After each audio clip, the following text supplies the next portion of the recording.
From Keene in the Shire, the Liberty Media capital of the world, this is Daryl W. Perry, host of FPP Radio News for Tuesday, April 11th, 2017. Silver is trading at $17.94 per ounce. Gold is valued at $1,255 per ounce. Bitcoin is trading at 1.2 cents, and the average price of Bitcoin is $1,212.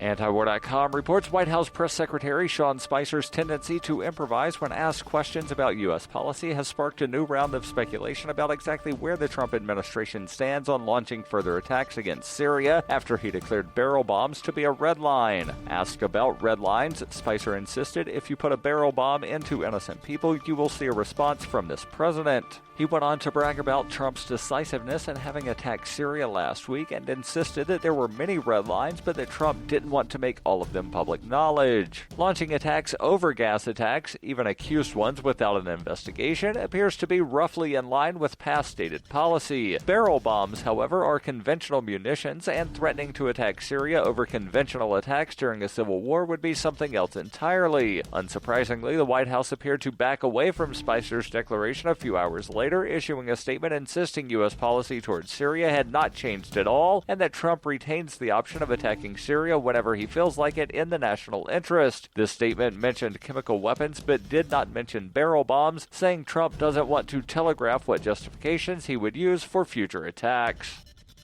For nearly 40 years, Roberts & Roberts Brokerage has been a trusted source for buying and selling precious metals like gold and silver. They also take Bitcoin for precious metal purchases and have permanently removed the minimum purchase amount for all orders paid in the digital currency. Call Roberts & Roberts today for knowledgeable advice on buying and selling precious metals and a forward-thinking approach to new technologies. 800-874-9760 or visit online at rrbi.co.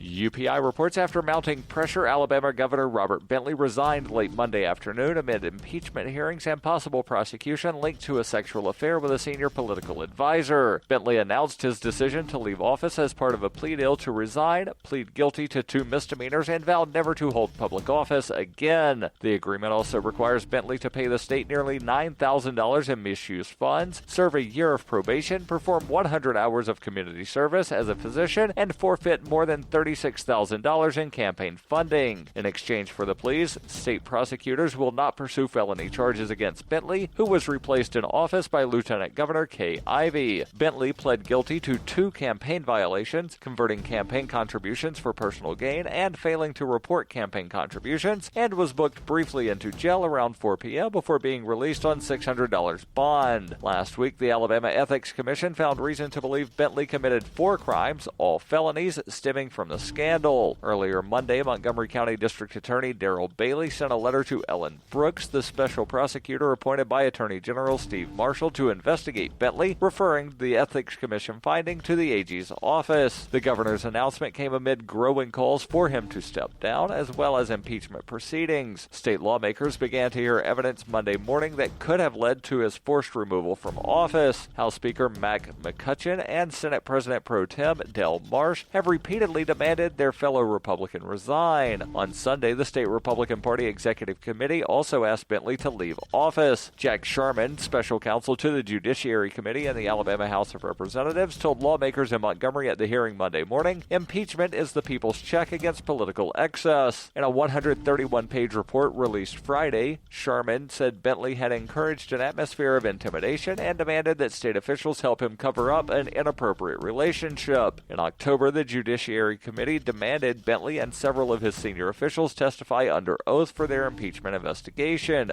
Bentley tried to block Monday's hearing, and a Montgomery County court backed him, but the Alabama Supreme Court ruled on Saturday that the proceedings could begin. In March 2016, Bentley acknowledged improper communications with his senior political advisor. In 2015, his former wife recorded several sexually suggestive phone conversations between the governor and advisor Rebecca Mason. The married couple of 50 years divorced, and the calls were made public. According to the report, Bentley threatened staffers, fired the state's top law enforcement official, and used official vehicles to ferry Mason around the state. Bentley was elected governor in 2010 and re-elected in 2014. This has been FPP Radio News, online at fppradio.com.